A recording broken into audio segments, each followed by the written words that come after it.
الشيطان الرجيم بسم الله الرحمن الرحيم والذين كفروا بآيات الله ولقائه أولئك يئسوا من رحمتي وأولئك لهم عذاب أليم.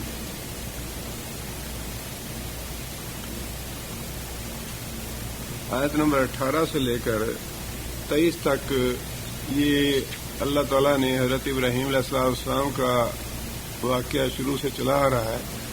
اس سلسلے کو حضرت ابراہیم علیہ السلام کے واقعے کے سلسلے کو توڑ کے یہ درمیان میں خود اللہ تعالیٰ نے چند باتیں ارشاد فرمائی ہیں. اس کے بعد پھر حضرت ابراہیم علیہ السلام کا واقعہ دوبارہ شروع ہو جاتا ہے. اس میں اللہ تعالیٰ نے یہ بات ارشاد فرمائی کہ والذین کفروا، وہ لوگ جنہوں نے کفر کیا، بآیات اللہ، ساتھ اللہ کی آیتوں کے، ولقائہ، لقاء کا معنی ملاقات، ہی کی ضمیر اللہ تعالیٰ کے لیے ہے، اور اللہ تعالیٰ سے ملاقات کا انکار کیا. اولئک یئسوا، اولئک کیا ہے؟ یہ اسم اشارہ ہے جمع کے لیے. اولئک یہ وہ لوگ ہیں، یئسوا، کون سا فعل ہے؟ یئسوا ماضی ہے، جمع مذکر غائب کا صیغہ ہے. یئسوا مایوس ہو گئے، من رحمتی، میری رحمت سے، واولئک اور یہ لوگ، لہم عذاب علیم، ان کے لیے عذاب علیم ہے. اسی سورہ کی 5ویں آیت میں اللہ تعالیٰ نے یہ بات ارشاد فرمائی تھی، من کان یرجو لقاء اللہ. شروع میں اللہ تعالیٰ سورہ میں یہ بات ارشاد فرمائی کہ اہل ایمان کا ہم امتحان لیتے رہیں گے، ان پہ آزمائشیں آئیں گی، تکلیفیں اور مصیبتیں آئیں گی، اور ہم ان کو جانچیں گے کہ ان کا ایمان واقعی پکا ہے یا وہ جھوٹے ایمان کے دعوے دار ہیں. اس کے ساتھ ہی اللہ تعالیٰ نے یہ بات ارشاد فرمائی، من کان یرجو لقاء اللہ، جو آدمی اللہ سے ملاقات کا امیدوار ہے، توقع رکھتا ہے، ایمان رکھتا ہے کہ ہم نے اللہ سے ملاقات کرنی ہے، فإن أجل اللہ الآت، تو اللہ تعالیٰ کا مقرر کیا ہوا وقت آنے ہی والا ہے. وہ لوگ آتے ہی اللہ کی رحمت میں چلے جائیں گے، اللہ کی رحمت ان پہ چھا جائے گی، اللہ کی رحمت کے سائے میں ہوں گے. وہ سمیع العلیم، اور وہ سننے اور جاننے والا ہے. یہ بات اللہ تعالیٰ نے ارشاد فرمائی ان لوگوں کے لیے جو اس دنیا میں آنے والے امتحانوں میں، آزمائشوں میں کامیاب ہوتے ہیں اور اپنے ایمان پہ ڈٹے رہتے ہیں، اپنے ایمان پہ قائم رہتے ہیں. اب اس کے مقابلے میں اللہ تعالیٰ نے دوسری بات یہ ارشاد فرمائی کہ اب ان لوگوں کا معاملہ جنہوں نے اللہ کی آیتوں کا انکار کیا، اللہ سے ملاقات کا انکار کیا، اللہ فرماتے ہیں ان کا معاملہ یہ ہوگا کہ وہ مکمل طور پہ اللہ کی رحمت سے مایوس ہونے والے ہیں. ان کے لیے اللہ کی رحمت سے کوئی حصہ نہیں. اب دیکھیے بڑی سیدھی سی بات ہے، ایک آدمی، بچہ، طالب علم امتحان میں بیٹھتا ہے، کچھ صحیح یا غلط جواب لکھتا ہے پرچے میں. اب وہ بچہ تو کچھ امید کر سکتا ہے کہ شاید میں کامیاب ہو جاؤں، بہت اچھے نمبر نہ صحیح لیکن ممکن ہے کچھ نمبر لے کے میں پاس ہو جاؤں.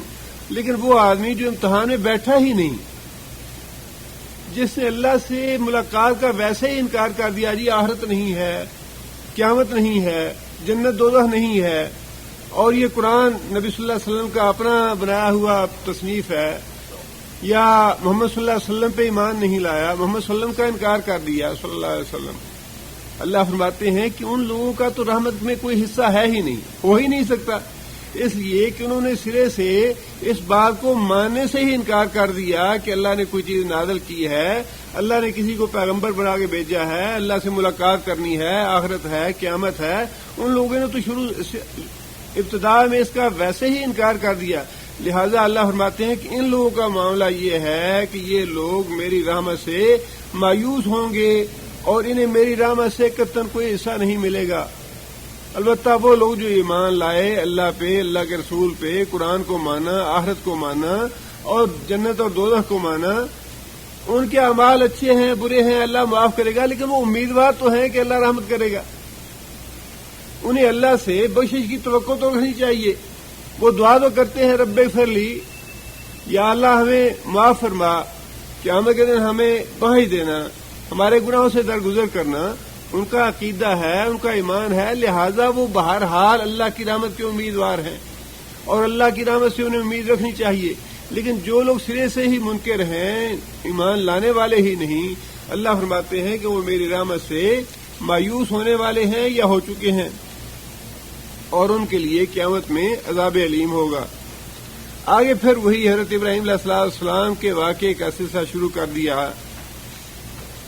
اس سے پہلے جیسے کہ اللہ تعالیٰ نے ارشاد فرمایا کہ ابراہیم علیہ السلام نے اپنی قوم سے خطاب کر کے یہ بات ارشاد فرمائی کہ اللہ سے ڈرو، اللہ کی بندگی کرو، اور جن بتوں کی تم بندگی کرتے ہو انہیں تم نے خود گھڑا ہوا ہے، یہ سراسر باطل ہیں، تمہیں نہ یہ رزق دے سکتے ہیں، لہذا تم اللہ کی بندگی کرو، اس کا شکر ادا کرو اور پھر اسی کی طرف تمہیں پلٹ کے جانا ہے۔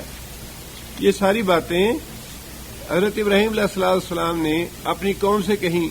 اب اس حضرت ابراہیم علیہ السلام کے خطاب کا جواب جو ہے وہ اس آیت میں ہے۔ یہ سلسلہ اب دوبارہ جمع ہو جاتا ہے۔ اللہ فرماتے ہیں فما کان جواب قوم ہی، ما یہاں پہ کون سا ہے؟ نافیہ ہے۔ فما کانا پس نہیں تھا، جواب قوم ہی اس کی قوم کا۔ کس کی قوم کا؟ ابراہیم علیہ السلام کی قوم کا۔ کیا جواب تھا؟ الا مگر یہ ان قالوا انہوں نے کہا اقتلوہ ہو۔ اقتلوا کون سا فعل ہے؟ فعل امر ہے، جمع کا صیغہ ہے۔ اقتلوا اس کو قتل کر دو، او حرقوہ ہو، حرقو یہ بھی امر کا فعل ہے، یا جلا دو اس کو، یعنی ابراہیم علیہ السلام کو۔ اس معاملے میں تو پوری قوم میں کوئی اختلاف نہیں تھا کہ اس کو راستے سے ہٹا دینا چاہیے، اس کو ہلاک کر دینا چاہیے، اس کو مار دینا چاہیے۔ البتہ اس بات میں اختلاف تھا کہ کیسے مارا جائے، قتل کر دیا جائے ابراہیم علیہ السلام کو یا جلایا جائے۔ اب وہی ذہنیت کافروں کی کہ مسلمانوں کو مارنا ہے تو زیادہ سے زیادہ سزا دے کے، زیادہ سے زیادہ تعذیب دے کے مارا جائے۔ انہوں نے یہی تجویز کیا کہ قتل کرنے کی بجائے ابراہیم علیہ السلام کو جلا کے ختم کرنا چاہیے، تاکہ دیکھنے والوں کو عبرت حاصل ہو کہ ہم کیسی سزا دیتے ہیں اپنے نافرمانوں کو۔ اور پھر یہ بھی بعید نہیں کہ ابراہیم ویسے ہی ڈر جائے، جلتی ہوئی آگ کو دیکھ کے کہ اس آگ میں مجھے بھڑکتی آگ میں ڈالیں گے تو ممکن ہے یہ ویسے ہی ڈر جائے۔ لیکن ظاہر ہے کہ ایمان کی قوت جو ہے وہ تو ایسی ہے کہ ان چیزوں سے جن کا ایمان پکا ہے وہ تو بہرحال اپنے ایمان پہ پکے رہتے ہیں۔ حضرت عبداللہ بن حذیفہ کا واقعہ آتا ہے، رومیوں نے پکڑ لیا انہیں، اور پکڑ کے اس نے کہا کہ محمد صلی اللہ علیہ وسلم کا انکار کرو تو میں چھوڑ دوں گا۔ حضرت عبداللہ بن حذیفہ نے انکار کیا۔ ان کے سامنے ایک مسلمان کو لایا گیا، قیدی کو، اور تیل جلایا گیا آگ کے اوپر، اور جلتے تیل میں اس کو ڈال دیا گیا، کہنے لگے کہ نہیں مانو گے تو اسی طرح تمہیں بھی تیل میں جلا دوں گا۔ مقصد یہی تھا کہ یہ اپنے مذہب میں یا اپنے قوم میں سردار آدمی ہے، اور اگر یہ اپنے دین سے پھر جاتا ہے تو مسلمانوں کا بہت بڑا نقصان ہوگا۔ عبداللہ بن حذیفہ کہنے لگے کہ میں نے جو بات کہی ہے میں اس بات میں پکا ہوں، تم جو کرنا چاہتے ہو کرو۔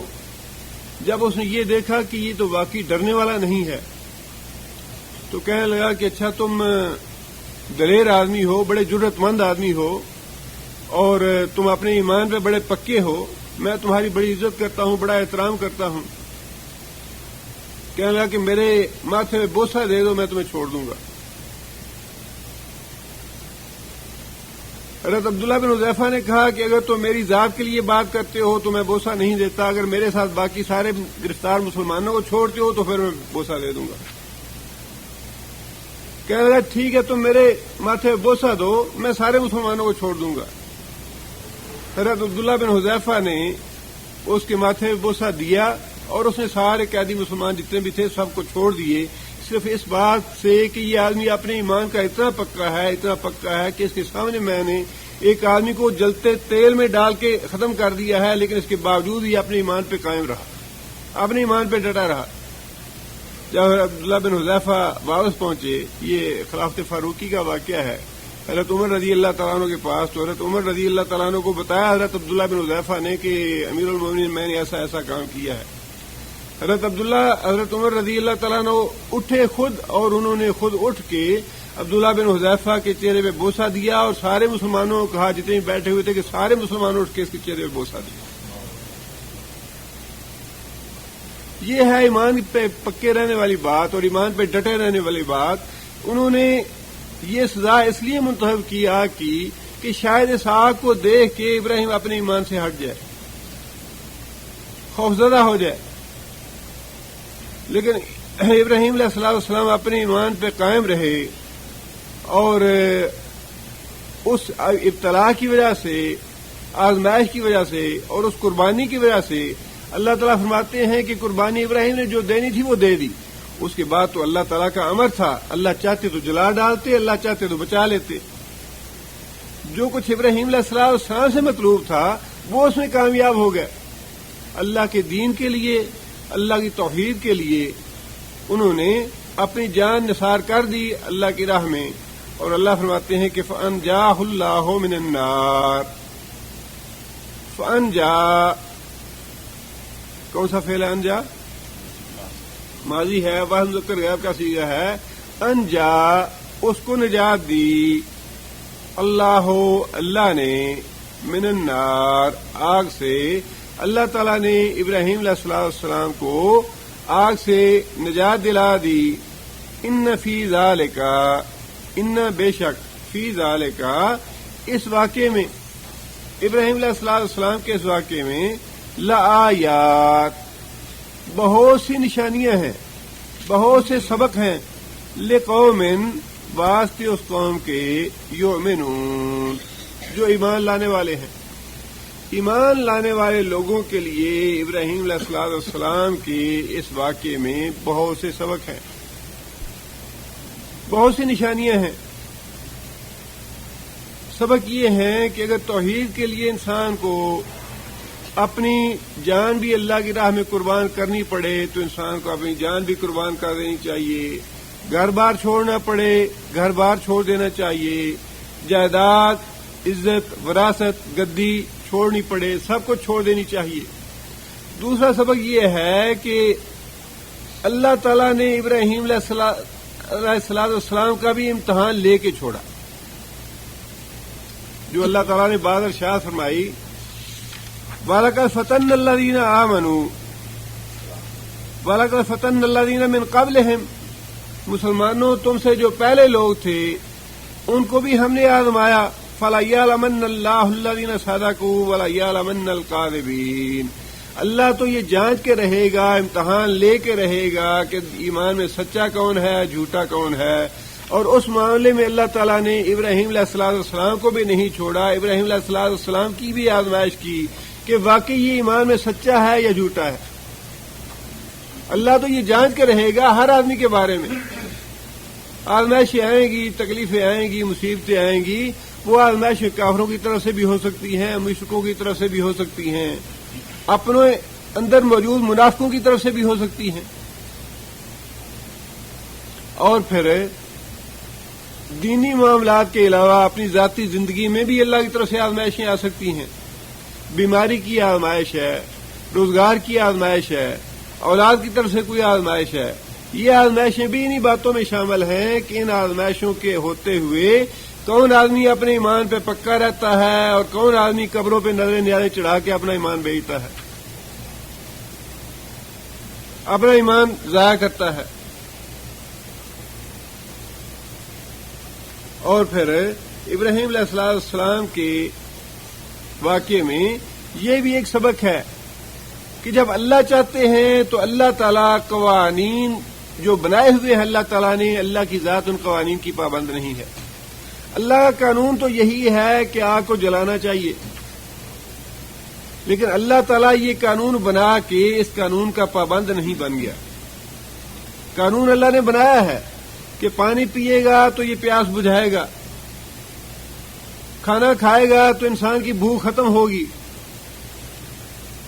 آگ میں جو بھی چیز ڈالی جائے گی وہ جل جائے گی۔ یہ قوانین تو اللہ نے بنا دیے ہیں، لیکن اللہ تعالیٰ ان قوانین کا پابند نہیں ہے۔ جب اللہ چاہے گا ان قوانین کو اللہ ختم کر سکتا ہے۔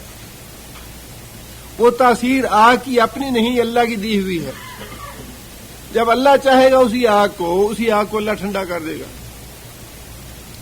دوسری بات یہ کہ یہ معجزہ تھا جو اللہ تعالیٰ نے ابراہیم علیہ السلام کی ذات میں ساری دنیا کو دکھا دیا۔ اسی طرح اللہ تعالیٰ نے باقی انبیاء کے معاملے میں بھی معجزات کا ذکر فرمایا ہے قرآن مجید میں۔ معجزات کا انکار کرنا کفر ہے، معجزات کا انکار کرنا کفر ہے۔ اب جن لوگوں نے معجزات کا انکار کیا ہے انہوں نے بے شمار تعویلیں کی ہیں ہر معجزے کی، اور یہاں بھی انہوں نے یہی تعویل کی کہ یہ جو آگ اللہ نے فرمایا کہ آگ میں ہم نے ڈال دیا، یہ اصل میں فتنے کی آگ تھی۔ فتنہ پڑ گیا اس قوم میں، ابراہیم علیہ السلام کی اس دعوت کے نتیجے میں جنگ کا فتنہ پڑ گیا، انتشار کا فتنہ پڑ گیا، ایک دوسرے کے ساتھ دشمنی کا فتنہ پڑ گیا، اور اللہ تعالیٰ نے اس دشمنی کو یا اس جو غضب کا فتنہ تھا، غصے کا، انتقام کا فتنہ تھا، اس کی آگ کو اللہ نے ٹھنڈا کر دیا۔ یہ ہے اس کا مطلب۔ حالانکہ قرآن مجید کے اپنے الفاظ سے بھی یہ بات واضح ہوتی ہے، یا نار کونی بردن وسلاما علی ابراہیم، لیکن اس میں بھی معجزات کا انکار کرنے والوں نے یہی بات کہی کہ اس سے مراد وہ فتنے کی آگ کو ٹھنڈا کرنا ہے۔ جیسے ہم کہتے ہیں بھئی اب فتنہ ختم ہو گیا، تو اللہ نے یہ بات فرما کے تو یہ کہنا چاہا کہ فتنے کی آگ کو ہم نے ٹھنڈا کر دیا ہے۔ اسی لیے قرآن مجید کی جہاں پہ اس طرح بعض لوگوں نے راستے نکالے گمراہی کے یا تعویلیں کی آیات کی، وہاں صحیح مفہوم وہی ہے جو حدیث سے متعین ہو جائے یا جس کی حدیث سے وضاحت ہو جائے۔ رسول اکرم صلی اللہ علیہ وسلم نے جو واقعہ حضرت ابراہیم علیہ السلام کا بیان فرمایا اور جس میں بخاری نے اس کو روایت کیا ہے، بخاری شریف میں وہ واقعہ موجود ہے، اس میں نبی صلی اللہ علیہ وسلم نے واضح طور پہ یہ الفاظ بیان فرمائے کہ ابراہیم علیہ السلام کے بارے میں القی فی النار، کہ ابراہیم کو آگ میں ڈال دیا گیا۔ اب یہاں سے بات واضح ہو جاتی ہے کہ یہ فتنے کی آگ نہیں تھی بلکہ آگ جلانے والی آگ تھی جس کو اللہ تعالیٰ نے ٹھنڈا کر دیا، اور یہ معجزہ تھا۔ معجزے کا انکار کرنا کفر ہے۔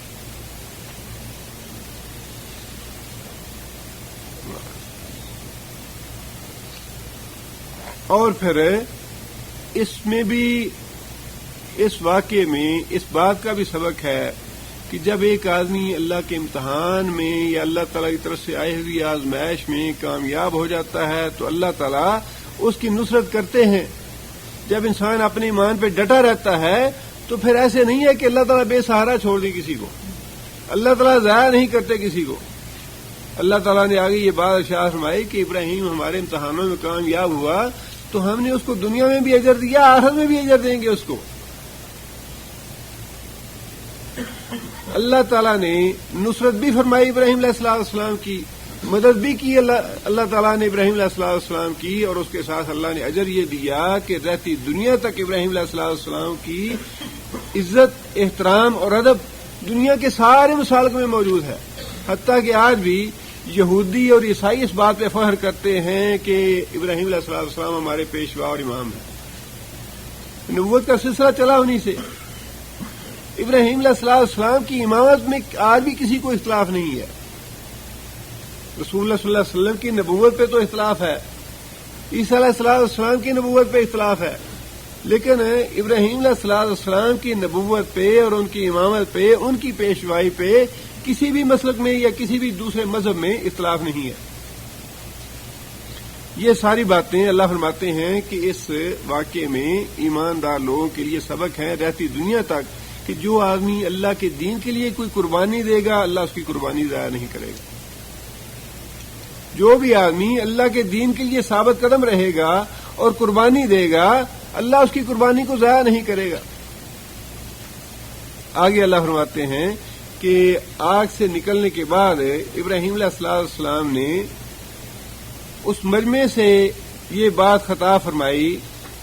وقال, ابراہیم علیہ السلام نے کہا, انما اتخذتم من دون اللہ, بے شک تم لوگوں نے بنا لیا. انما اتخذتم کون سا فعل ہے؟ جمع مذکر حاضر کا صیغہ ہے. تم لوگوں نے پکڑ لیا, تم لوگوں نے بنا لیا, من دون اللہ, اللہ کے علاوہ, اوثانن, اوثان واحد کیا ہے؟ وثن. اوثان کا معنی بت. ان بتوں کو اللہ کے علاوہ تم نے بنا لیا. مودت بینکم فی الحیات الدنیا, مودت کا معنی محبت, مودت کا معنی محبت ہے. اور یہاں پہ اگر اس کا معنی آپ اتحاد کر لیں تو زیادہ بات سمجھ میں جلدی آ جائے گی. بینکم آپس کے درمیان, فی الحیات الدنیا, دنیا کی زندگی میں, یہ دنیا کی زندگی میں آپس میں اتحاد قائم رکھنے کے لیے تم نے ان بتوں کو ذریعہ بنا رکھا ہے. اگر تم ان بتوں کی پرستش اور پوجا چھوڑ دو تو تمہارے قومی وحدت کی کوئی چیز باقی نہ رہے, تم ایک دوسرے کے دشمن بن جاؤ. ان بتوں کی پوجا کو تم نے اپنی قومی وحدت کا اور اپنے اتحاد کا ذریعہ بنا رکھا ہے, لوگوں کو بیوقوف بنانے کے لیے, جوڑنے کے لیے, اکٹھا رکھنے کے لیے, اور تمہارے پاس کوئی حقیقی فائدے کی بات نہیں ہے جس سے مخلوق خدا کو فائدہ پہنچے. کوئی نظریہ نہیں, کوئی آئیڈیالوجی نہیں, یا کوئی ایسی فکر نہیں جو کسی قوم کے لیے خیر اور بھلائی کا ثابت ہو, خیر اور بھلائی ثابت ہو, سوائے اس کے کہ تم نے ڈنگر ڈھوروں کی طرح, جانوروں کی طرح ان لوگوں کو اکٹھا کر رکھا ہے کہ جی ان بتوں کی پوجا چھوڑ دو گے تو بیمار ہو جاؤ گے, نقصان ہو جائے گا, خسارہ ہو جائے گا, بیٹا مر جائے گا, اس طرح نقصان ہوں گے, یہ ہوگا وہ ہوگا. تو یہ چیزیں جو تم نے لوگوں کو پڑھا رکھی ہیں, لوگوں کے دماغوں میں بٹھا رکھی ہیں بتوں کے بارے میں کہ نظریں نیازیں دیتے رہو تو تم ٹھیک رہو گے, تمہارا نقصان نہیں ہوگا, تم فائدے میں رہو گے, تمہاری سفارش ہوگی اور تم کامیاب ہوگے. یہ ساری چیزیں جو تم نے اپنے بتوں کے بارے میں بتا رکھی ہیں یا لوگوں کے ذہنوں میں ڈال رکھی ہیں, ان کا مقصد سوائے اس کے کچھ بھی نہیں کہ تم ان جانوروں کو اکٹھا رکھو اور ان بیوقوف لوگوں کو اپنے پیچھے لگائے رکھو کہ ان بتوں کی پوجا کرنے میں ہمارا فائدہ ہے. ان لوگوں کو اکٹھا رکھنے کے لیے اور لوگوں کو اپنی قومی وحدت قائم رکھنے کے لیے تم نے ان بتوں کو ذریعہ بنا لیا ہے. حالانکہ قومی وحدت جو ہے یا اتحاد جو ہے اس کی بنیاد تو صرف دین ہی ہے. انما المؤمنون اخوہ, اہل ایمان جو ہیں وہی ایک دوسرے کی وحدت ہے, وہی ایک دوسرے کے سہارا ہے, وہی ایک دوسرے کے بھائی بھائی ہیں. دین جو ہے یہ اصل میں وحدت ہے, یا یوں کہہ لیجیے کہ بتوں کی بندگی کی بجائے, بتوں کی عبادت کی بجائے اللہ کی بندگی, اللہ کی توحید, اللہ کی وحدت, اللہ کی عبادت, یہ ہے لوگوں کی اتحاد کی اصل بنیاد, جس سے لوگوں کو فائدہ بھی ہوتا ہے, جس سے لوگوں کی بھلائی بھی ہے, جس سے لوگوں کے لیے خیر بھی ہے, دنیا میں بھی اور آخرت میں بھی. لیکن اللہ فرماتے ہیں کہ ابراہیم علیہ السلام نے جب ان کو آگ میں ڈالا گیا, آگ سے باہر آ گئے, تو ابراہیم علیہ السلام نے انہیں یہ بات کہی کہ یہ جو بت ہیں جن کی وجہ سے تم مشتعل ہو گئے. سورہ انبیاء میں بڑی تفصیل سے اللہ تعالیٰ نے واقعہ بیان فرمایا کہ ان کا جو سرکاری معبد خانہ تھا اس میں ابراہیم علیہ السلام گھس گئے اور سارے بتوں کو توڑ دیا، اور اسی ابراہیم علیہ السلام کی کارروائی کی وجہ سے مشتعل ہو کے حکومت نے یہ فیصلہ کیا کہ ان کو آگ کے علاوہ میں ڈال کے جلا دیا جائے، ختم کر دیا جائے. تو اس کے بارے میں اس طرف اشارہ کیا ابراہیم علیہ السلام نے کہ یہ جو بت ہیں جن کو میں نے توڑا ہے، جن سے مشتعل ہو کے تو نے مجھے آگ میں ڈالا ہے، یہ بت سوائے اس کے کچھ نہیں کہ تمہاری باہمی وحدت جو ہے اسے قائم رکھے ہوئے ہیں. اگر ان بتوں کی پوجا اور پرستش تم چھوڑ دو تو آج تمہاری قومی وحدت ختم ہو جائے. اب یہی بات آپ دیکھ لیجئے، ہندوستان میں بدترین مشرک ہیں ہندو، اور ہندو بار بار وہ یہی کہتے ہیں جی ہندوستان میں وہ رہے جس نے ہندو بن کے رہنا ہے. یعنی ان کی وحدت کی بنیاد جو ہے وہ ہندوازم ہے اور کچھ نہیں ہے. کسی کی خیر خواہی ہو، کسی کی بھلائی ہو، یا کسی اچھے کام کے لیے کوئی یونٹی ہو یا وحدت ہو، وہ نہیں، بلکہ ہندوازم کی بنیاد جو ہے وہ ان کی وحدت ہے. ہندوستان اس کا ہے جو ہندو ہے، جو بتوں کی پوجا کرتا ہے، بتوں کی پرستش کرتا ہے. تو یہی بات بنیادی طور پہ اللہ تعالیٰ نے یہ بات جو اسلام ہمیں سکھاتا ہے بات وہ یہ ہے کہ مسلمانوں کا وہ اللہ کی پوجا اور اللہ کی پرستش اور اللہ کی بندگی پہ ہونی چاہیے. وَاعْتَصِمُوا بِحَبْلِ اللَّهِ جَمِيعًا. حبل اللہ کیا ہے؟ اللہ کی بھیجی ہوئی تعلیمات، اللہ کی بھیجی ہوئی آیات، وہی اللہ کی حبل اللہ ہے، اللہ کی رسی ہے. اور اللہ کا حکم یہی ہے کہ اللہ کی بھیجی ہوئی تعلیمات جو ہیں ان کے ساتھ مضبوطی کے ساتھ جمے رہو. اور مسلمانوں کی آپس میں جو اللہ سے محبت ہے، اللہ سے محبت کی وجہ سے ہی انہیں ایک دوسرے سے محبت کرنے کا حکم دیا گیا ہے. بنیادی طور پہ مسلمان کو حکم یہ ہے کہ وہ اللہ سے محبت کرے، وہ اس کے ایمان کا حصہ ہے، اور اسی اللہ کی محبت کی وجہ سے ہی مسلمانوں کو آپس میں ایک دوسرے سے محبت کرنی چاہیے. اسی لیے نبی صلی اللہ علیہ وسلم نے یہ بات ارشاد فرمائی کہ جب کوئی آدمی آپس میں اللہ کے لیے محبت کرتے ہیں تو پھر اللہ بھی ان سے محبت کرنے لگتا ہے ان لوگوں سے، اور جب اللہ کی سے محبت کرنے لگتا ہے تو اللہ تعالیٰ جناب جبرائیل کو بلا کے یہ بات کہتے ہیں کہ میں فلاں لوگوں سے محبت کرتا ہوں، تم بھی ان سے محبت کرو. جناب جبرائیل بھی ان سے محبت کرتے ہیں، اور فرمایا کہ پورے آسمان میں یہ جبرائیل منادی کرتے ہیں کہ اللہ تعالیٰ فلاں سے محبت کرتا ہے، میں بھی فلاں سے محبت کرتا ہوں، تم سارے کے سارے فرشتے اس سے محبت کرو. یہ ہونی چاہیے بنیاد مسلمانوں کے آپس میں اتحاد کی اور آپس میں محبت کرنے کی. باقی جو رشتے ہیں وہ اس دنیا میں تو ہو سکتا ہے کسی کو اس سے اتحاد حاصل ہو جائے. اب ویسے تو بہت سی عصبیتیں ہیں جن کی بنیاد پہ یونٹی بنائی جاتی ہے یا کوشش کی جاتی ہے. پنجاب کے لوگ ہیں، پنجابی ہونے کی وجہ سے ایک دوسرے سے محبت کریں، سرحد کے ہیں سرحدی ہونے کی وجہ سے محبت کریں، بلوچی ہونے کی وجہ سے، سندھی، لیکن یہ عصبیت ہے. اسلام میں اس کی گنجائش نہیں ہے، اسلام اس کی ممانعت کرتا ہے. اسی طرح لسانی عصبیت ہے یا رنگ کی عصبیت ہے. اسلام ان ساری عصبیتوں سے بالاتر ہے اور اس سے منع کرتا ہے. اسلام میں ایک ہی بنیاد ہے ایک دوسرے کے ساتھ محبت کی، ایک دوسرے کے ساتھ تعلق اور رشتے کی، اور وہ ہے دین.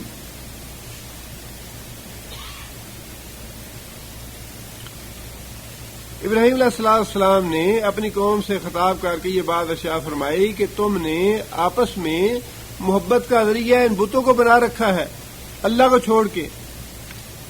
ثم یوم القیامت یکفر بعضکم ببعض. ثم پھر یوم القیامت قیامت کے روز یہ ہوگا، یکفر انکار کریں گے، بعضکم تمہارے بعض، بعض کا تم ایک دوسرے کا انکار کر دو گے کہ ہمارے تو کوئی تعلق نہیں تھے، ہم تو ان کے ماننے والے نہیں تھے، ہمارا ان کے ساتھ کوئی تعلق نہیں ہے. تم ایک دوسرے کے دشمن بن جاؤ گے. دوسری جگہ پہ اللہ تعالیٰ نے بڑی وضاحت کے ساتھ یہ بات ارشاد فرمائی کہ جو لوگ دنیا میں معبود بنے ہوئے ہیں، خواہ وہ پتھر کے ہیں یا انسان ہیں، بزرگ ہیں، اولیاء ہیں، فرشتے ہیں، جن ہیں، دیوی ہیں، دیوتا ہیں، ان کے جو پوجنے والے ہیں قیامت کے دن وہ ان کے دشمن بن جائے گا. وہ انہیں کہیں گے کہ ہم تمہاری پوجا اور پرستش کرتے رہے, اب مدد کرو ہماری, ہمیں جنت سے بچاؤ. تو اللہ فرماتے ہیں کہ وہ کہیں گے کہ ہم تو کچھ بھی نہیں کر سکتے, جو حشر ہمارا ہے وہی یہاں تمہارا ہوگا, ہمارے بس میں کچھ نہیں. تو پھر وہ پوجنے والے یا ان کی پیروی کرنے والے, ان کے پیچھے چلنے والے یہ دعا مانگیں گے, ربنا آتہم ضعفین من العذاب, یا اللہ ان کو دگنا عذاب دے ہمارے نسبت, اس لیے کہ یہ خود بھی گمراہ تھے, ہمیں بھی گمراہ کیا, انہیں دگنی سزا ملنی چاہیے. وَلْعَنْهُمْ لَعْنًا كَبِيرًا, یا اللہ ان پہ بہت بڑی لعنت ڈال اپنی, ہمیشہ کے لیے ان کو اپنی رحمت سے محروم کر دے. یہی بات ابراہیم علیہ السلام نے ارشاد فرمائی کہ جن بتوں کو آج تم نے اپنی باہمی محبت کا ذریعہ بنا رکھا ہے, قیامت کے دن یہ بت تمہاری محبت کا ذریعہ نہیں بنیں گے بلکہ تمہاری دشمنی کا ذریعہ بن جائیں گے. جو پروہت ہوں گے یا جو پادری ہوں گے, تمہیں غلط راہ پہ لگانے والے ہوں گے, تم ان کو دشمن سمجھو گے, وہ تمہیں اپنا دشمن سمجھیں گے. تم ان پہ لانے ڈالو گے, وہ تم پہ لانے ڈالیں گے. تم لوگ ایک دوسرے کے دشمن بن جاؤ گے قیامت کے دن. اور یہ بات تو نبی صلی اللہ علیہ وسلم قرآن مجید میں بھی اللہ تعالیٰ نے فرمائی کہ قیامت کے دن دوستی صرف متقی لوگوں کے درمیان رہے گی, باقی ساری دوستیاں ختم ہو جائیں گی. کوئی پیر ہے, مرید ہے, ولی ہے, کتنا بھی گہرا تعلق کیوں نہ انسان نے دنیا میں بنایا ہوا ہوگا, سارے ختم ہو جائیں گے الا المتقین, سوائے متقی لوگوں کے. متقی لوگ ایک دوسرے کو یاد بھی رکھیں گے, ایک دوسرے کی سفارش بھی کریں گے, ایک دوسرے کا تعلق بھی رہے گا, ایک دوسرے کے ساتھ دوستی بھی قائم رہے گی. اور خود اللہ تعالیٰ ارشاد فرمائیں گے این المتحابون, کہ اللہ کے لیے ایک دوسرے سے محبت کرنے والے کہاں ہیں. میں آج ان کو اس سائے میں جگہ دوں گا جس کے علاوہ آج کہیں کوئی سایہ نہیں. اللہ تعالیٰ عرش الہی کے سائے تلے انہیں جگہ دیں گے. این المتحابون, ایک دوسرے کے ساتھ محبت کرنے والے میری وجہ سے وہ کہاں ہیں. اللہ خود بلائیں گے انہیں, اور ان کی دوستیاں باقی رہیں گی. وہ ایک دوسرے کے خلاف کوئی گلا شکوہ نہیں کریں گے, وہ ایک دوسرے کے ساتھ دشمنی نہیں کریں گے. لیکن جو بتوں کی پرستش کرنے والے مشرک ہیں, کافر ہیں, بےعزتی ہیں, منافق ہیں, وہ قیامت کے دن ایک دوسرے کے دشمن بن جائیں گے, ایک دوسرے پہ لانے ڈالیں گے, اور اللہ تعالیٰ سے دعا کریں گے یا اللہ ان کو ہماری بجائے دگنا عذاب دے. ہماری گمراہی کا سبب بھی یہی لوگ ہیں.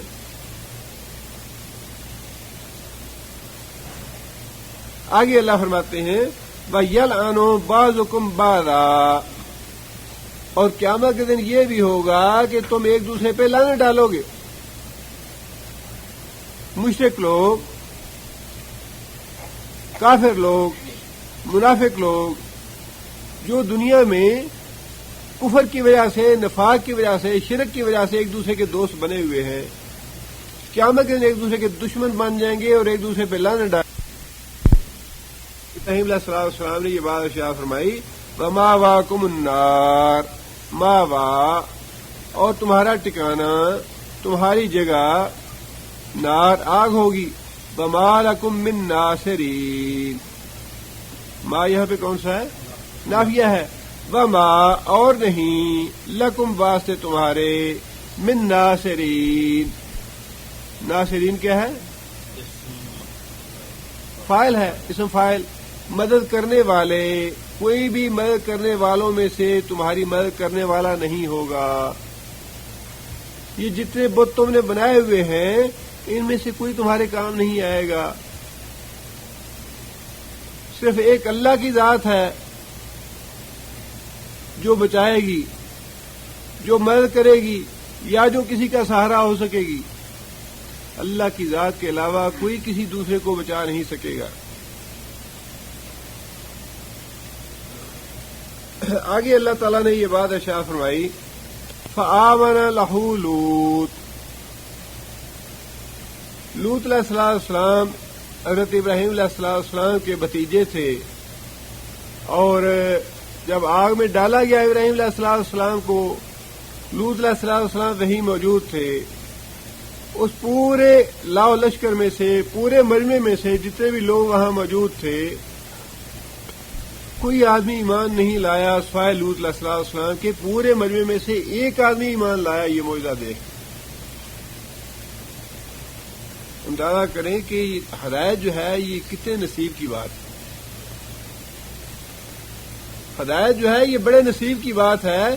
یعنی اس پورے مجمع میں سے کتنا بڑا معجزہ تھا، یہ کتنی بڑی بات تھی یہ کہ آگ کا اتنا بڑا الاؤ جلایا گیا، ابراہیم علیہ السلام کو اس میں ڈالا گیا، اور ابراہیم علیہ السلام کا بال بھی بیکا نہیں ہوا، نہ کپڑے جلے، ایک بال تک نہیں جلا، کوئی تکلیف نہیں پہنچی، بالکل صحیح سالم ابراہیم علیہ السلام اس آگ سے نکل آئے. اتنا بڑا معجزہ دیکھنے کے باوجود سوائے ایک آدمی کے جو بھتیجا تھا ابراہیم علیہ السلام کا، لوط علیہ السلام، ان کے علاوہ کوئی بندہ ایمان نہیں لایا. کتنی بڑی نعمت ہے اللہ تعالیٰ کی ہدایت اور ایمان. اب یہ تو اللہ تعالیٰ ہی بہتر جانتے ہیں کہ اللہ تعالیٰ کی اس تقسیم میں حکمت کیا ہے. اللہ تعالیٰ، پہلے ہم نے پڑھا کہ واہ یختار، اللہ تعالیٰ چنتا ہے بندوں کو، فلاں کو میں نے یہ دینا ہے، فلاں کو یہ دینا ہے، فلاں کے نصیب میں یہ ہے، فلاں کے نصیب میں یہ ہے. اللہ چنتا ہے، اور یہ سراسر اللہ کا فضل ہے. ایمان اور ہدایت جو ہے یہ سراسر اللہ کا فضل ہے، اللہ کی رحمت. اللہ کا بڑا شکر ادا کرنا چاہیے کہ اللہ تعالیٰ نے ہمیں ہدایت دی، اللہ تعالیٰ نے ہمیں ایمان دی. اللہ فرماتے ہیں کہ پورے مجمع میں سے صرف ایک آدمی لوط علیہ السلام ایمان لائے. وقالا، اور ابراہیم علیہ السلام نے یہ بات کہی، انی، بے شک میں، مہاجرن. مہاجرن کیا ہے؟ فاعل، اسم فاعل ہے. عالم، جاہل، ظالم، مہاجر، ہجرت کرنے والا. انی، بے شک میں، مہاجر، ہجرت کرنے والا ہوں، الی ربی، طرف اپنی رب. میں ہجرت کرنے والا ہوں الی ربی، اپنے رب کی طرف. کوئی منزل نہیں، کوئی ٹھکانہ نہیں، بس اپنا گھر بار چھوڑ رہا ہوں. بہت بڑی ہجرت کرنا بہت بڑا فعل، بہت بڑا عمل، آسان کام نہیں. یہاں تو ہم ایک جگہ رہتے ہیں ایک فلیٹ میں، کبھی ضرورت محسوس ہو دوسری جگہ فلیٹ چینج کرنے کی تو کہتے ہیں بھی بڑی ہیڈک ہے، بڑی سردردی ہے، بڑی مصیبت ہے، پریشانی ہے، کیا کرنا ہے تبدیل کر کے فلیٹ. پورا گھر بار چھوڑ دینا، اور منزل کا کوئی پتہ نہیں کہاں جانا ہے، کوئی پناہ دینے والا نہیں، کوئی ویلکم کرنے والا نہیں، یہ پتہ نہیں وہاں جا کے رات کیسی آئے گی، دن کیسا آئے گا، کہاں سے کھانا ہے، کہاں سے لینا ہے، کہاں سے پینا ہے، کہاں سے پہننا ہے. اس لیے فرمایا الی ربی، میں اپنے رب کے پاس جا رہا ہوں. کوئی منزل نہیں ہے. جہاں میرا رب مجھے لے گیا، جس طرح میرے رب نے میری رہنمائی کی، اسی طرف چلا جاؤں گا.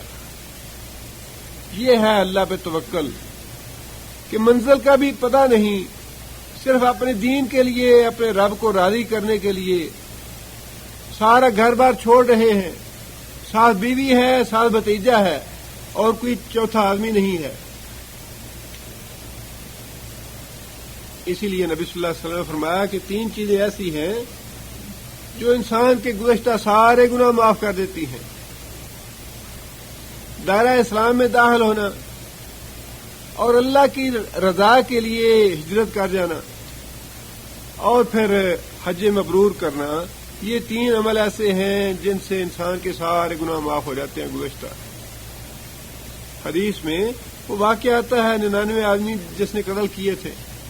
اس نے کسی درویش آدمی سے پوچھا کہ بھائی میری مغفرت کی کوئی طریقہ ہے؟ میں نے 99 آدمی قتل کر دیے. کہا کوئی طریقہ نہیں ہے. اس کو بھی قتل کر کے 100 پورے کر دیے.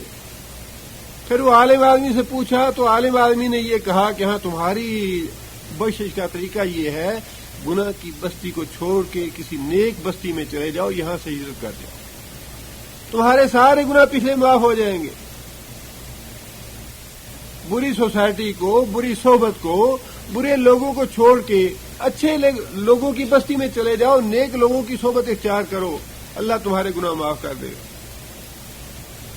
نبی صلی اللہ علیہ وسلم فرماتے ہیں کہ اس نے نیت کی، ارادہ کیا، اپنا گاؤں چھوڑ دیا، راستے میں تھا، اللہ تعالیٰ نے اسرائیل کو بھیجا، جا کے اس کی روح قبض کر لو، موت آ گئی۔ اب دونوں طرح کے فرشتے، رحمت کے بھی اور عذاب کے فرشتے بھی آ گئے کہ ہم نے اس کی روح لے کے جانی ہے۔ اللہ تعالیٰ نے فرمایا کہ دونوں طرف کا فاصلہ ماپ لو، جس طرف کا فاصلہ کم ہے، اگر تو گناہ گار لوگوں کی بستی کا فاصلہ کم ہے تو عذاب کے فرشتے اس کی روح کو لے کے جائیں، اور اگر یہ نیک لوگوں کی بستی کے قریب پہنچ چکا ہے، وہ فاصلہ کم ہے، تو رحمت کے فرشتے اس کی روح کو لے کے جائیں۔ نبی صلی اللہ علیہ وسلم فرماتے ہیں کہ اللہ نے اس لمبے فاصلے کو سمیٹ کے مختصر کر دیا جو نیک لوگوں کی بستی والا فاصلہ تھا، وہ فاصلہ بھی زیادہ تھا، لیکن وہی بات ہے کہ اللہ تعالیٰ قوانین کا پابند نہیں، اللہ جب چاہتے ہیں اپنے قوانین کو توڑ سکتے ہیں۔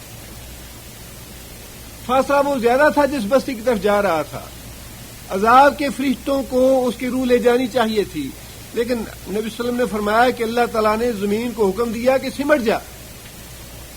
نیک لوگوں کی بستی جو تھی اس کا فاصلہ سمٹ گیا، وہ فاصلہ کم نکلا، اور رحمت کے فرشتے اس کی روح کو لے کے چلے گئے، اللہ تعالیٰ نے معاف کر دیا اسے۔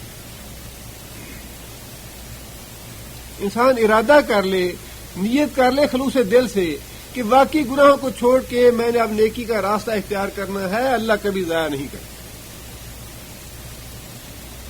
یہ تو اللہ تعالیٰ کا بڑا احسان ہے۔ اللہ فرماتے ہیں کہ جب انسان نیکی کا ارادہ کرتا ہے تو میں اس کے نامہ اعمال میں ایک نیکی لکھ لیتا ہوں، جب بدی کا ارادہ کرتا ہے تو اس کی بدی نہیں لکھی جاتی، اس کا گناہ نہیں لکھا جاتا جب تک وہ گناہ کر نہ لے۔ جبکہ نیکی کے بارے میں یہ بات ارشاد فرمائی کہ جب نیکی کر لیتا ہے تو پھر اس کا میں اجر و ثواب 10 گنا سے لے کے 700 گنا تک جتنا بھی چاہوں اس کا لے دیتا ہوں۔ کتنا اللہ کا فضل ہے، کتنی اللہ کی رحمت ہے، لیکن یہ ساری باتیں اللہ کی رحمت کی ایمان کے ساتھ ہیں، کافر کے لیے نہیں ہے۔ یہ بڑی دولت ہے ایمان، اتنی بڑی دولت ہے، اتنی بڑی دولت ہے کہ ہمیں اس کا وہم و گمان بھی نہیں، تصور نہیں کر سکتے کتنی بڑی دولت ہے۔ مومن آدمی قرآن مجید کا ایک حرف پڑھے گا، الف لام میم کہے گا تو اس کو 30 نیکیاں ہیں، کافر کہے گا اس کے لیے نہیں ہے۔ کتنے کافر ہیں جو قرآن مجید کو پڑھتے ہیں، اس کے لیے کچھ بھی نہیں ہے۔ فرمایا کہ مومن آدمی کو کانٹا بھی چبھتا ہے تو اللہ اس کے گناہ معاف کرتے ہیں، مومن کے لیے ہے، کافر کے لیے نہیں ہے۔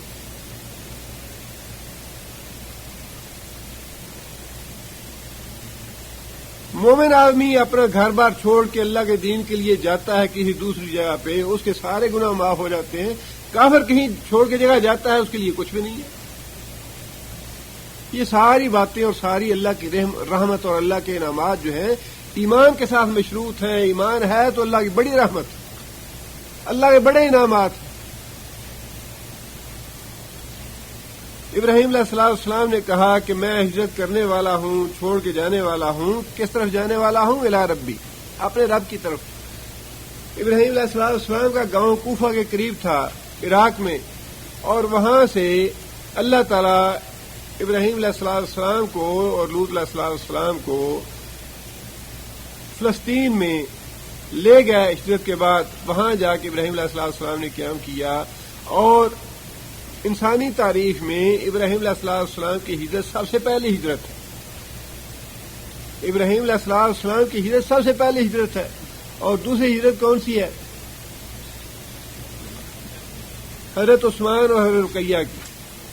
فرمایا کہ جوڑا ہجرت کرنے والا ساتھ حضرت سارہ بھی تھی نا، حضرت ابراہیم اور ان کی بیوی حضرت سارہ بھی تھی ساتھ، اور جب حضرت عثمان نے حضرت رقیہ کے ساتھ حبشہ ہجرت کی تو نبی صلی اللہ علیہ وسلم نے فرمایا کہ یہ دوسرا جوڑا ہے ہجرت کرنے والا ابراہیم کے بعد۔ ابراہیم اپنی بیگم کے ساتھ ہجرت کر کے فلسطین گئے، اور اس کے بعد عثمان اور رقیہ جو ہے میری بیٹی، یہ دوسرا جوڑا ہے جو ہجرت کر کے حبشہ جا رہا ہے۔ اللہ تعالیٰ فرماتے ہیں کہ انہ هو العزیز الحکیم۔ ابراہیم علیہ السلام کی بات ہے یہ کہ ابراہیم علیہ السلام نے کہا کہ میں ہجرت کر کے جا رہا ہوں، اور اللہ غالب ہے میری حفاظت کرنے پہ۔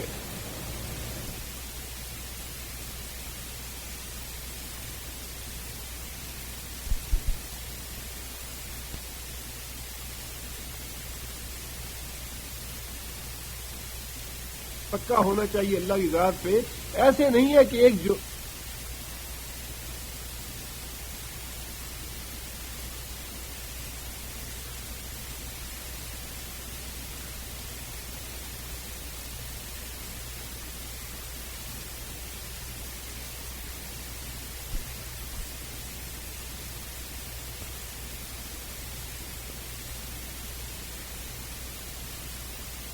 پھر پوچھتا ہے محمد صلی اللہ علیہ وسلم کون ہے؟ کہتے ہیں کہ محمد صلی اللہ علیہ وسلم اللہ کے رسول ہے. ایک ایک جوڑ اور ایک ایک بند جو ہے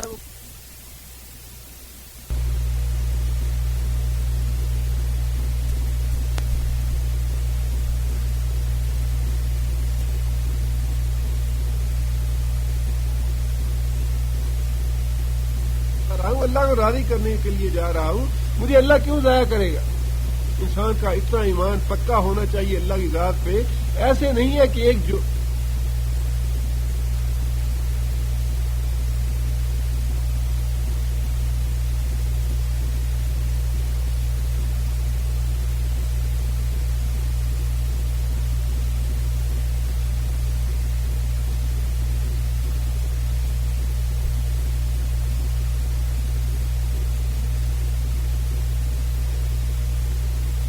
پھر پوچھتا ہے محمد صلی اللہ علیہ وسلم کون ہے؟ کہتے ہیں کہ محمد صلی اللہ علیہ وسلم اللہ کے رسول ہے.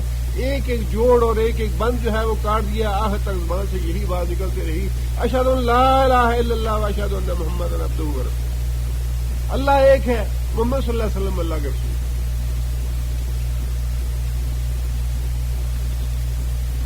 اور پھر ایمان اتنا پکا ہونا چاہیے کہ جو آدمی اللہ کے دین کے لیے کوئی آزمائش جھیلتا ہے، کسی امتحان میں پڑتا ہے، اللہ تعالیٰ غالب ہے اس کی حفاظت کرنے پہ. اللہ تعالیٰ کہتے رہے ہر بات پہ الحکیم. اللہ تعالیٰ کی ذات بڑی حکمت والی ہے، اللہ کے کاموں میں بڑی حکمت ہے. کوئی آدمی یہ نہ سمجھے کہ میں تو اس دنیا میں فضول ہی پیدا ہو گیا ہوں، میرا کوئی کام نہیں. انسان کی پیدائش سے لے کر انسان کی موت تک جو انسان قدم بھی اٹھاتا ہے اللہ کی حکمت سے خالی نہیں.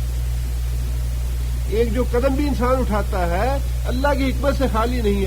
آپ اپنی گزشتہ زندگی کو دیکھ لیجئے. مستقبل تو ہم نے دیکھا نہیں، مستقبل کے بارے میں ہم تصور نہیں کر سکتے، لیکن گزشتہ زندگی میں دیکھ لیجئے یہ واقعہ کیوں پیش آیا، اس میں کیا حکمت تھی. آپ کو خود سمجھ آ جائے گی کہ ہر آدمی کی زندگی میں کتنے سبق تھے اور اللہ تعالیٰ کے کام جو ہیں وہ کتنے حکمت سے بھرے ہوئے ہیں. یوسف علیہ السلام بظاہر تو بھائیوں نے حسد کیا اور ان کو قتل کرنے کی کوشش کی، راستے سے ہٹانے کی کوشش کی کہ باپ کی محبت ہم حاصل کر سکیں. کنویں میں ڈال دیا، وہاں سے قافلے نے اٹھا لیا، بکتے بکاتے مصر میں پہنچ گئے. کیسی اللہ تعالیٰ کی ساری حکمت بھری ہوئی تھی اس معاملے میں کہ اللہ تعالیٰ نے کہاں سے کہاں پہنچا دیا، بادشاہ بنا دیا مصر کا. اور وہی جو بھائی تھے جنہوں نے دشمنی کی اور کنویں میں ڈالا، راستے سے ہٹانا چاہا، بھیک مانگتے ہوئے سامنے آ گئے کہ بھائی تو بڑا مہربان ہے، تو بڑا کریم ہے، تو بڑا اچھا آدمی ہے، بڑا شریف آدمی ہے، ہمارے گناہ بھی معاف کر دے، ہمیں کھانے پینے کے لیے.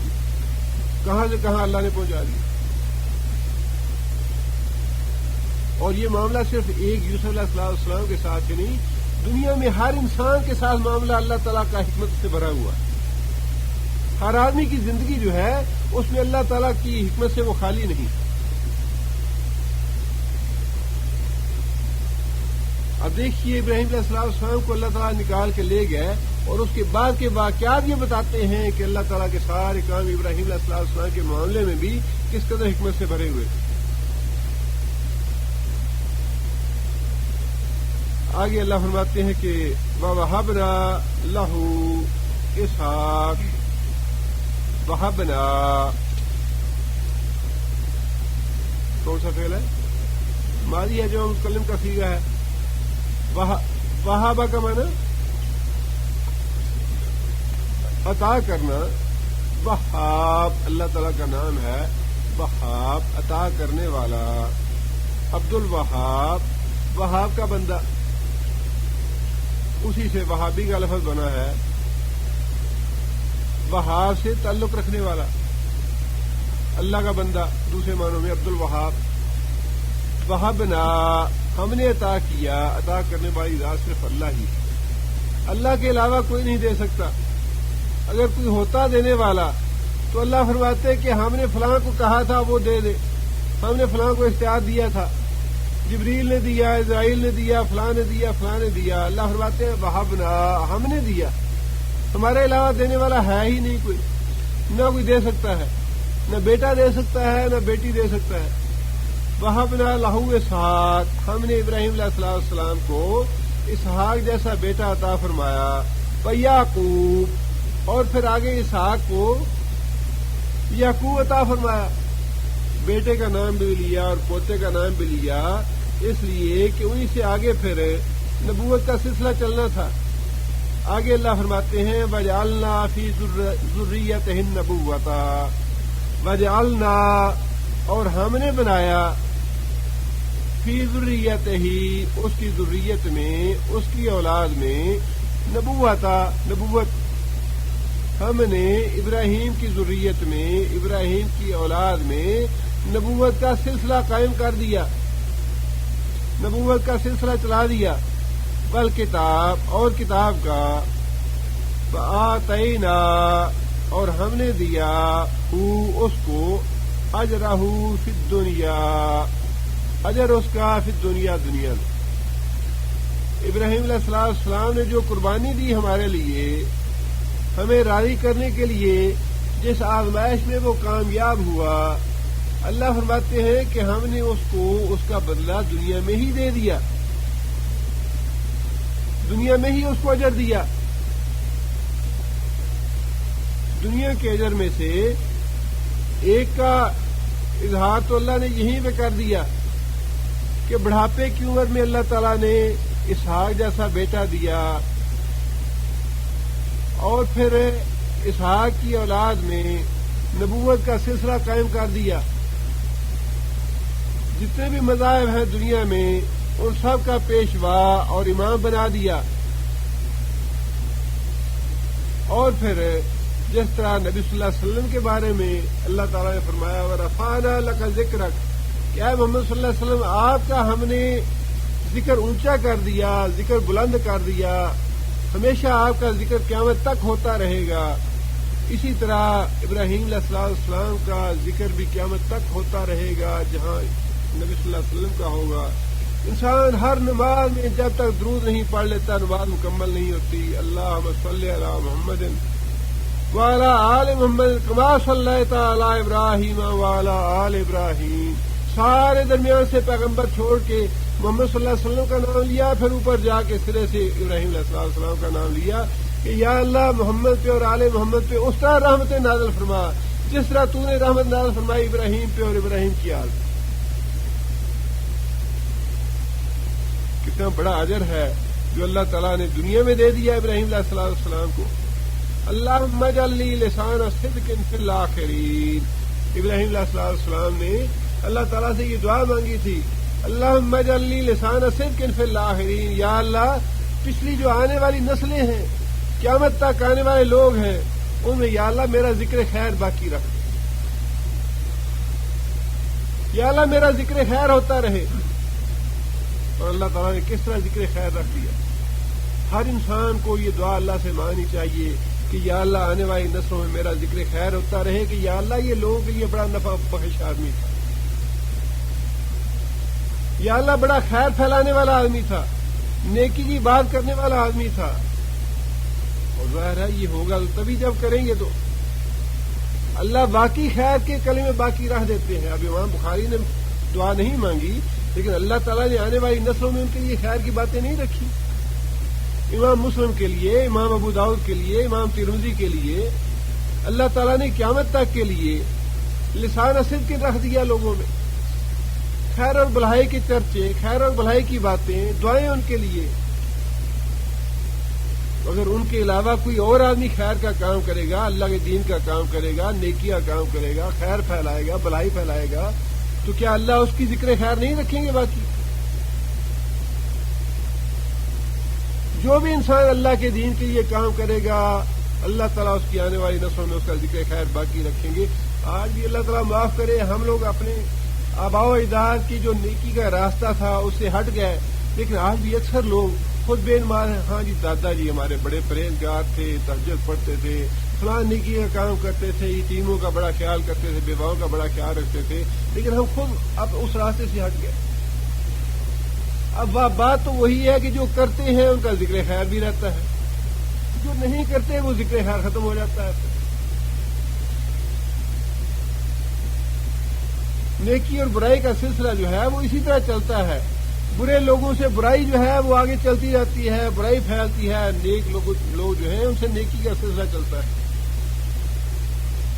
اللہ نے فرمایا کہ ابراہیم علیہ السلام کے لیے ہم نے دنیا میں ہی اس کی جو آزمائشیں تھیں یا جو اسے قربانیاں دیں، اسے اثار کیا، اللہ کو راضی کرنا چاہا، تو اللہ فرماتے ہیں کہ اس کے بدلے میں دنیا میں ہی ہم نے اس کو اجر دے دیا. اور پھر آگے اللہ فرماتے ہیں وَإِنَّهُ، اور بے شک وہ فی الآخرۃ، آخرت میں لمن الصالحین. صالحین کیا ہے؟ اسم فاعل ہے. نیکی کرنے والے، آخرت میں ہم اس کو شامل کر دیں گے نیکی کرنے والوں میں سے، صالحین میں سے. آخرت میں ہم اس کو نیکی کرنے والوں میں سے کر دیں گے. آخرت میں نیک لوگوں میں شمار کون ہوگا؟ جو دنیا میں نیکی کرتا رہا. اب یہ تو نہیں ہو سکتا کہ دنیا میں تو بدکار ہو اور آخرت میں اللہ تعالیٰ نیکوں میں شامل کر دے، یہ تو ہوتا نہیں. جو انسان بوتا ہے وہی کاٹتا ہے. انسان اس دنیا میں نیکی کرے گا تو اللہ اس کو نیکوں میں شامل کر دیں گے، برائی کا راستہ اختیار کرے گا بروں میں شامل ہوگا. دعا بھی مانگنی چاہیے، جیسا یوسف علیہ السلام نے بھی دعا مانگی، فاطر السماوات والارض انت ولی فی الدنیا والآخرہ توفنی مسلما والحقنی بالصالحین. یہ معمولی بات نہیں ہے. یہ تو پیغمبروں نے اس بات کی خواہش کی اور تمنا کی اور دعا کی اللہ سے، توفنی مسلما والحقنی بالصالحین، یا اللہ مجھے اس حال میں فوت کرنا کہ میں ایمان پہ قائم رہوں، میں مسلمان ہو کے مروں، اور قیامت کے دن مجھے صالحین میں سے شمار کرنا، صالحین میں شامل کر دینا مجھے. اور ابراہیم علیہ السلام کے بارے میں یوسف علیہ السلام نے تو خود دعا فرمائی کہ یا اللہ مجھے شامل فرما دینا صالحین میں. اور ابراہیم علیہ السلام نے تو اللہ تعالیٰ نے قطعیت کے ساتھ فرما دیا کہ ہم نے اس کو شامل کر دیا صالحین میں، ہم نے اس کو صالحین میں شامل کر دیا. دعا بھی مانگنی چاہیے اور اس کے لیے کوشش بھی کرنی چاہیے. صالحین میں وہی شامل ہوگا قیامت کے دن جو اس دنیا میں صالحین والے عمل کرے گا.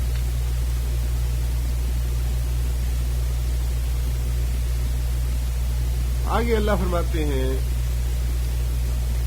آگے ابراہیم علیہ السلام کا واقعہ تو ختم ہوا، اس کے بعد لوط علیہ السلام کو بھی اللہ تعالیٰ نے نبوت دی، نبی بنایا، اور ابراہیم علیہ السلام جہاں جا کے ٹھہرے فلسطین میں، اس کے قریب ہی سدوم کا علاقہ تھا جہاں پہ آج بحیرہ مرداد یا ڈیڈ سی ہے، جہاں اس قوم پہ عذاب نازل ہوا تھا.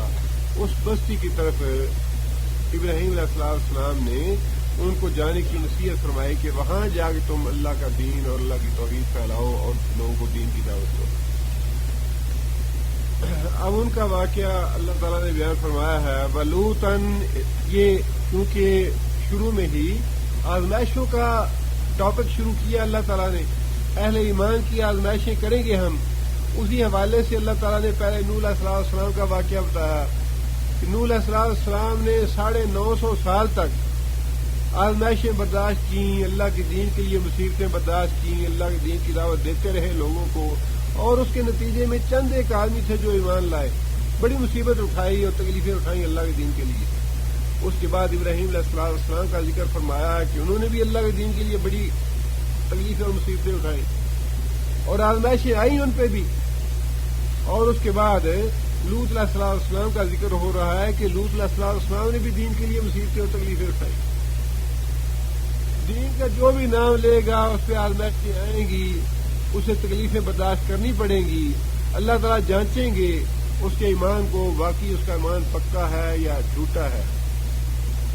اللہ فرماتے ہیں فلوطن اذ قال لقومہ، فلوطن اور لوط علیہ السلام، اذ قال جب کہا، لقومہ اپنی قوم سے، انکم بے شک تم لوگ، لتاتون، لام الگ ہے، تاتون الگ ہے. تاتون کون سا فعل ہے؟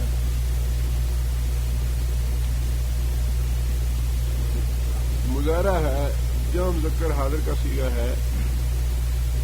البتہ تاتون تم لوگ آتے ہو، الفاحشۃ فحاشی کے لیے، بدکاری کے لیے، ما سبقکم بہا، ما نہیں نافیہ ہے یہاں پہ، سبق گزرا، کم تم سے آگے یا تم سے پہلے، بہا ساتھ اس فعل کے، ہا کی ضمیر بدکاری کی طرف ہے، فحاشی کی طرف ہے، من احدن کوئی بھی، من العالمین جہان والوں میں سے، کہ جہان والوں میں سے کسی نے وہ کام نہیں کیا جو کام تم کرتے ہو فحاشی اور بدکاری کا. لوط علیہ السلام نے قوم سے یہ بات کہی کہ تم لوگ بدکاری کا وہ کام کرتے ہو جو تم سے پہلے کسی دوسری قوم نے نہیں کیا. اپنی شہوت مرد جو ہے وہ مردوں سے پوری کریں، یہ بدکاری تھی جس میں وہ قوم مبتلا تھی. اس سے منع کیا لوط علیہ السلام نے اپنی قوم کو. اس کی آگے وضاحت بھی فرمائی اللہ تعالیٰ نے، انکم، کیا، انکم بے شک تم لوگ، لتاتون البتہ آتے ہو، الرجال مردوں کے پاس، اپنی شہوت پوری کرنے کے لیے، اپنی ضرورت پوری کرنے کے لیے تم لوگ عورتوں کے بجائے مردوں کے پاس آتے ہو. اور یہ وہ بدکاری کا فعل ہے جو تم سے پہلے کسی قوم نے نہیں کیا. اور اس کی سزا نبی صلی اللہ علیہ وسلم نے وہی بتائی جو زنا کی ہے. اس میں فرمایا کہ فاعل اور مفعول دونوں کو قتل کر دیا جائے. فاعل اور مفعول دونوں کو قتل کرنے کے الفاظ بھی ہیں، اور دوسری حدیث میں سنسار کرنے کے بھی ہیں کہ فاعل اور مفعول دونوں کو سنسار کر دیا جائے. اور نبی صلی اللہ علیہ وسلم نے ایک حدیث میں فرمایا کہ اللہ کی لعنت ہے جو لوگ عمل قوم لوط کریں. لواطت کا لفظ نہیں استعمال کرنا چاہیے. ویسے تو لوط علیہ السلام کی قوم کا نام بھی لوط ہی تھا، لیکن چونکہ پیغمبر کا نام ہے، پیغمبر کے نام کا کہ احترام کا تقاضا یہ ہے کہ کہیں یہ لفظ پیغمبر کے نام سے منسوب نہ ہو جائے. ویسے تو لوط علیہ السلام کی قوم کا نام بھی قوم لوط ہی تھا، اور جن لوگوں نے استعمال کیا یہی سمجھنا چاہیے کہ انہوں نے قوم کے لفظ سے منسوب کیا ہے، نبی کے لفظ سے منسوب نہیں کیا. لیکن چونکہ نبی کا نام بھی یہی ہے، اور اللہ تعالیٰ نے جہاں کہیں ایسا شبہ پیدا ہو اس سے بھی منع کر دیا. لا تقولوا رائنا وقولوا انظرنا، رائنا سے شبہ پیدا ہوتا ہے، لہذا یہ لفظ استعمال نہ کرو، انظرنا کہا کرو. لہذا لواطت کا لفظ استعمال نہیں کرنا چاہیے، بلکہ یوں کہنا چاہیے کہ یہ عمل قوم لوط کا عمل ہے. آگے فرمایا کہ ان کا ایک جرم یہ تھا عمل قوم لوط، اور دوسرا جرم یہ تھا تقطعون السبیل. تقطعون کون سا فعل ہے؟ تقطعون گزارا ہے جا مذکر حاضر کا. تم قطع کرتے ہو، تم کاٹتے ہو، السبیل راستوں کو. راستوں کو کاٹنے سے مراد کیا ہے؟ ڈاکے ڈالنا. مسافروں کو راستے میں لوٹ لیتے ہو، ڈاکے ڈالتے ہو، یہ دوسرا جرم ہے. تیسرا جرم یہ ہے بتاتون، اور تم لوگ آتے ہو، فی نادی، نادی کا معنی مجلس، محفل، نادی کم اپنی مجلس میں، منکرہ برائی کے ساتھ تم اپنی مجلسوں میں برائی کا ارتکاب کرتے ہو، اپنی مجلسوں میں برائی کا ارتکاب کرتے ہو۔ مفسرین نے یہی لکھا ہے کہ یہاں برائی سے مراد ان کی وہی بدکاری ہے جس میں وہ قوم ملوث تھی، جس میں وہ قوم مبتلا تھی، یعنی وہ عمل کرنے میں انہیں اتنا حجاب یا اتنی شرم بھی نہیں تھی کہ وہ تنہائی میں الگ یہ عمل کریں، بلکہ لوگوں کے سامنے یا ایک دوسرے کے سامنے یہ عمل کرتے، اپنی مجلسوں میں یہ عمل کرتے۔ فرمایا کہ یہ تین یہ گناہ تھے جن میں وہ قوم مبتلا تھی۔ لوط علیہ السلام نے ان تینوں باتوں سے انہیں روکا۔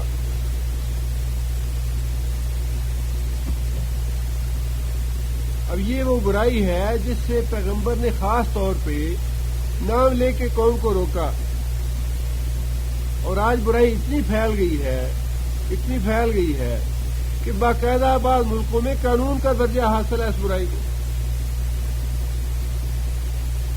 اتنی برائی پھیل گئی، حالانکہ اسی گناہ کے بدلے میں، اسی جرم کے بدلے میں ایسی سزا دی گئی اس قوم کو کہ ویسی سزا کے ساتھ کوئی دوسری قوم ہلاک نہیں کی گئی۔ جو سزا اس قوم کو دی گئی، جس طرح یہ قوم ہلاک کی گئی، یہ سزا اور ایسے عذاب دنیا میں کسی دوسری قوم پہ نہیں آیا، وہی سنسار کرنے کا عذاب آیا۔ جناب جبرائیل کو حکم دیا گیا کہ اس بستی کو اٹھا کے آسمانوں پہ لے جایا جائے۔ اللہ بہتر جانتے ہیں کتنی بلندی تک لے گئے وہ اللہ کے حکم سے۔ وہاں سے اس بستی کو الٹ کے نیچے پھینک دیا گیا اور پھر اوپر سے پتھروں کی بارش کی گئی۔ جس طرح سنسار کیا جاتا ہے ویسے ہی بستی کو نیچے گرا کے اوپر سے پتھروں کی بارش کی گئی۔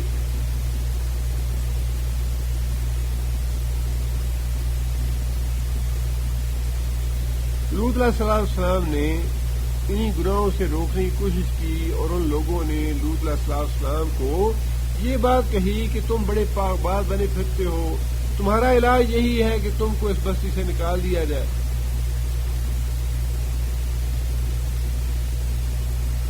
فما کان جواب، اور یہاں اللہ تعالیٰ نے ان کے ایک اور جواب کا ذکر فرمایا۔ جو قومیں گناہوں میں مبتلا ہو جاتی ہیں اور بے خوف ہو جاتی ہیں، جن کا آخرت پہ عقیدہ اور ایمان نہیں ہوتا، وہ بظاہر بڑی دلیر ہو جاتی ہیں گناہ میں یا اللہ کی نافرمانی میں۔ لوط علیہ السلام کی اس بات کا جواب انہوں نے یہ دیا، فما کان جواب قومہ، بس نہیں تھا جواب اس کی قوم کا، الا مگر یہ، ان قالوا، انہوں نے کہا، ائتنا بعذاب اللہ، ائتنا، تو لے آ ہمارے اوپر،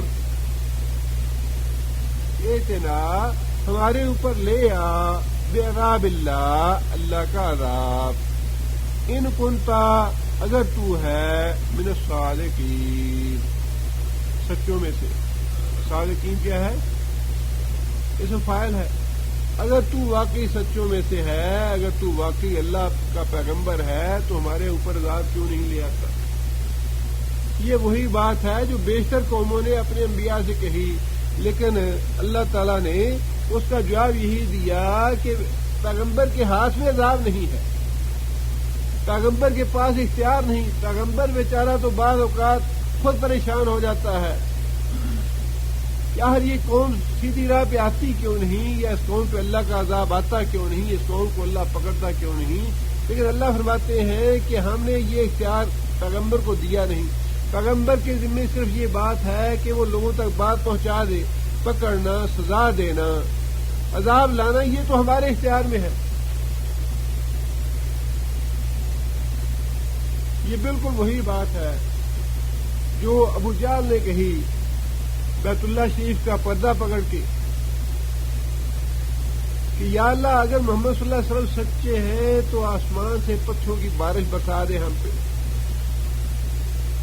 اگر محمد صلی اللہ علیہ وسلم واقعی اللہ کے پیغمبر ہیں، اپنی بات میں واقعی سچے ہیں، تو پتھروں کی بارش برسا دے ہم پہ۔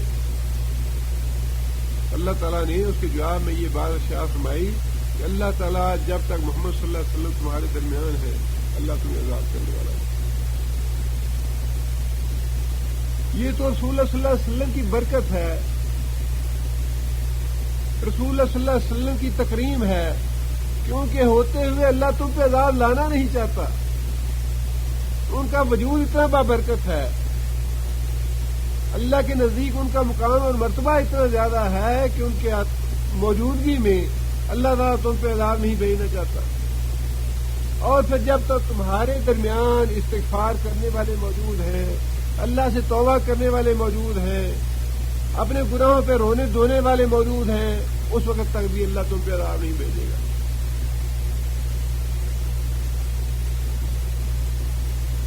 بعض اوقات ہم سوچتے ہیں کہ پاکستان آج تک کیسے قائم ہے۔ اکثر لوگ کہتے بھی ہیں جی کیسی کرتوتیں ہیں ہمارے ہاں حکمرانوں کی یا عام لوگوں کی، لیکن سچی بات یہی ہے کہ کچھ لوگ ایسے ہوتے ہیں جن کی اللہ بھی شرم و حیا کرتا ہے۔ توبہ اور استغفار کرنے والے جب تک لوگ موجود رہتے ہیں، خواہ وہ مرد ہیں، عورتیں ہیں، بوڑھے ہیں، بچے ہیں، عالم ہیں، فاضل ہیں، جاہل ہیں، جیسے بھی ہیں، اللہ فرماتا ہے جب تک تمہارے درمیان توبہ استغفار کرنے والے موجود ہیں میں تم پہ عذاب نہیں بھیجوں گا تم پہ۔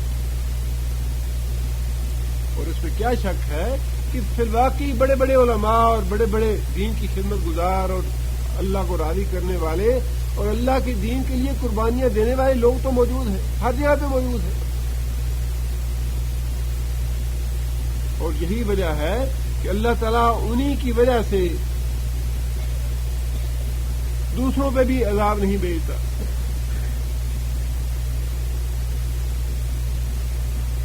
اللہ فرماتے ہیں کہ قوم نے یہی جواب دیا کہ اگر تو واقعی سچا ہے، اللہ کا پیغمبر ہے، تو اللہ کا عذاب کیوں نہیں لے آتا۔ آگے پھر اللہ فرماتے ہیں کہ جب لوط علیہ السلام اپنی قوم کو نصیحت کر کے اپنی قوم کو واعظ کر کے جب لاچار ہو گئے، مایوس ہو گئے، اور جب لوط علیہ السلام نے محسوس کیا کہ اب یہ لوگ ایمان لانے والے نہیں، اب ان میں خیر کا کوئی ذرہ باقی نہیں رہا، نیکی کی بات قبول کرنے کے لیے یہ تیار نہیں، نیکی کی بات سننے کے لیے تیار نہیں، تو پھر لوط علیہ السلام نے اللہ تعالیٰ سے یہ دعا فرمائی، کہا لوط علیہ السلام نے رب انصرنی، اے میرے پروردگار میری مدد فرما، علی القوم المفسدین، مفسد قوم کے مقابلے میں۔ پیغمبر کے اپنے ہاتھ میں پھر بھی کچھ نہیں، اپنی دعوت کی ذمہ داری پوری کی، جو اللہ تعالیٰ نے فرض ذمہ لگایا تھا وہ فرض لوط علیہ السلام نے پورا کیا۔ اور جب یہ دیکھا کہ جو ایمان لانے والے لوگ تھے، جو خیر کا عنصر تھا یا جو بھلائی قبول کرنے والے تھے، انہوں نے بھلائی قبول کر لی، اب باقی میں کوئی خیر والی بات نہیں، تو پھر اللہ کے آگے ہاتھ پھیلائے، رب انصرنی، یا اللہ میری مدد فرما، عاجز آ گئے۔ اور دوسری جگہ پہ سورہ ہود میں اللہ فرماتے ہیں کہ فرشتے آئے، یہ آگے واقعہ لوط علیہ السلام کا ہی ہے، اور اس میں بھی اس بات کا ذکر فرمایا اللہ تعالیٰ نے، فرشتے آئے عذاب لے کے خوبصورت لڑکوں کی شکل میں، قوم جو ہے وہ دیکھ کے ٹوٹ پڑی، انہیں سارا گاؤں جو ہے وہ بھاگ کے اکٹھا ہو گیا ان لڑکوں کے پیچھے، اور لوط علیہ السلام گھبرا گئے اور ان کو مخاطب کر کے کہا کہ الیس فیکم رجل رشید، تم میں کوئی ایک آدمی بھی نیک نہیں ہے جو شرم کرے، جس میں کوئی حیا کی بات ہو، جس میں کوئی نیکی اور خیر کی بات ہو۔ اور لاچار ہو کے یہ بات کہی کہ کاش آج میرے ساتھ کوئی مضبوط سہارا ہوتا کہ میں اپنے مہمانوں کی حفاظت تو کر سکتا، مہمانوں کی عزت تو بچا سکتا۔ جب لوط علیہ السلام مایوس ہو گیا اپنی قوم کی طرف سے، تو اس وقت اللہ تعالیٰ سے یہ دعا فرمائی۔ اس کے بعد اللہ تعالیٰ فرماتے ہیں کہ ہم نے اپنے فرشتوں کو بھیجا، پہلے وہ فرشتے ابراہیم علیہ السلام کے پاس آئے، ابراہیم علیہ السلام کو خوشخبری دی اسحاق علیہ السلام کی، اور ساتھ ہی یہ بات کہی کہ ہم تو قوم لوط کو ہلاک کرنے آئے ہیں۔ اب وہی بات کہ نبی تو اپنی امت کے لیے اور لوگوں کے لیے بڑا ہی شفیق اور بڑا مہربان ہوتا ہے۔ ابراہیم علیہ السلام نے قوم لوط کے لیے جھگڑا شروع کر دیا کہ بھائی کچھ اور بول دے، ابھی عذاب نہ لاؤ ان پہ، ابھی چھوڑ دو انہیں، ابھی کچھ اور وقت دے دو انہیں۔ اور پھر ابراہیم علیہ السلام نے جو لوگ ایمان لانے والے تھے، 2 تھے، 4 تھے، 10 تھے، ان کے نام لے لے کہا کہ بھئی اس بستی میں تو فلاں آدمی نیک ہے، فلاں مومن آدمی ہے، فلاں مومن آدمی ہے، ابھی عذاب کو کوئی ٹلنے کی صورت بن جائے۔ اور پھر یہاں اللہ تعالیٰ نے یہی بات ارشاد فرمائی کہ ابراہیم علیہ السلام نے آخر میں یہ بات ارشاد فرمائی کہ اس میں تو لوط بھی ہے، اللہ کا نبی ہے، کسی طرح عذاب ٹال جائے۔ فرشتوں نے کہا کہ ہمیں بڑا اچھی طرح پتا ہے کہ اس میں لوط بھی ہے، ایماندار لوگ بھی ہیں، لیکن ہم ان کو بچا لیں گے، اللہ کا فیصلہ آ چکا ہے، اس فیصلے کو کوئی ٹالنے والا نہیں۔ اللہ کی پکڑ آتی ہے تو اللہ کی پکڑ کو سے کوئی بچانے والا نہیں، اور جب اللہ تعالیٰ ڈھیل دیتا ہے تو جب تک کوئی پکڑنے والا نہیں۔ جب تک ہمیں بھی اس بدگمانی میں نہیں پڑنا چاہیے کہ اللہ کافروں کو پکڑتا کیوں نہیں۔ کافر تو اس دھوکے میں پڑے ہی ہوتے ہیں کہ ہاں اگر مسلمان سچے ہیں تو مسلمانوں کا خدا ہمیں سزا کیوں نہیں دیتا، لیکن مسلمانوں کو اپنے ایمان سے ڈولنا نہیں چاہیے کہ اگر ہم واقعی سچے ہیں، اگر ہمارا ایمان ہے، اگر ہم واقعی صحیح راستے پہ ہیں تو اللہ ہماری نصرت کرتا کیوں نہیں، اللہ کی طرف سے نصرت آتی کیوں نہیں۔ اللہ کی نصرت آتی ہے لیکن اپنے وقت پہ آئے گی۔ جو اللہ تعالیٰ نے ان کے عذاب کا وقت لکھا ہے اس وقت پہ عذاب آئے گا، اور ایسا عذاب آئے گا کہ کوئی اللہ سے بچانے والا نہیں ہے۔ سبحان اللہ۔